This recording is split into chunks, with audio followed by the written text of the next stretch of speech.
ഖുർആനിൽ ശരിക്കും മുസ്ലിങ്ങളോട് മുസ്ലിം അല്ലാത്ത ആൾക്കാരെ കൊല്ലാൻ പറയുന്നുണ്ടോ? ഇതാണ് ഇസ്ലാമിനെക്കുറിച്ച് ഏറ്റവും കൂടുതൽ ഉന്നയിക്കുന്ന ഒരു ചോദ്യം, ഒരു അപരാധം. യഥാർത്ഥത്തിൽ ഇത് സംഭവിക്കുന്നത് എന്താണെന്ന് വെച്ചാൽ, ഇത് ഖുർആനിൻ്റെ ആയത്തുകൾ, വേഴ്സുകൾ, അതിൻ്റെ പശ്ചാത്തലം നോക്കാതെ അതിനെ അടർത്തിയെടുക്കുമ്പോഴാണ് ഈ സംഭവിക്കുന്നത്.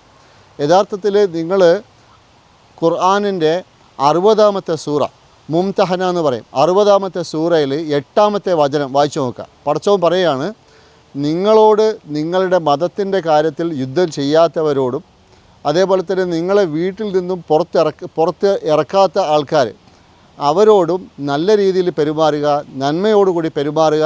അതിന് അള്ളാഹു നിങ്ങളെ വിലക്കുന്നില്ല. നിങ്ങൾ ആ അർത്ഥം വായിച്ചു നോക്കുക, 60:8. ഇതേപോലെ തന്നെ വേറെയും ആയത്തുകളിൽ പടച്ചോൻ എടുത്തു പറയുന്നു. സൂറ മായിദ 5-ാമത്തെ സൂറയാണ്, 32-ാമത്തെ വചനം. അവിടെ പടച്ചോൻ പറയാണ്, ഒരു നിരപരാധിയെ നമ്മൾ കൊന്നാൽ അത് പൂർണ്ണം എല്ലാ മാനവരാശിയെ മൊത്തം കൊന്നതിന് തുല്യമാണ്.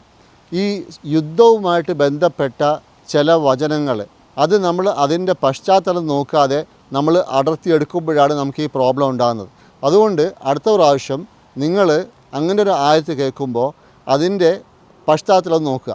അപ്പം ഒരു പുസ്തകത്തെ, ദൈവിക ഗ്രന്ഥത്തെ വിലയിരുത്തുന്നതിന് മുമ്പ് അത് പൂർണ്ണമായി വായിച്ചിട്ട് മനസ്സിലാക്കിയിട്ട് പിന്നെ വിലയിരുത്തുക. അപ്പോൾ നിങ്ങൾക്ക് ഈ സംശയം ഉണ്ടാവില്ല.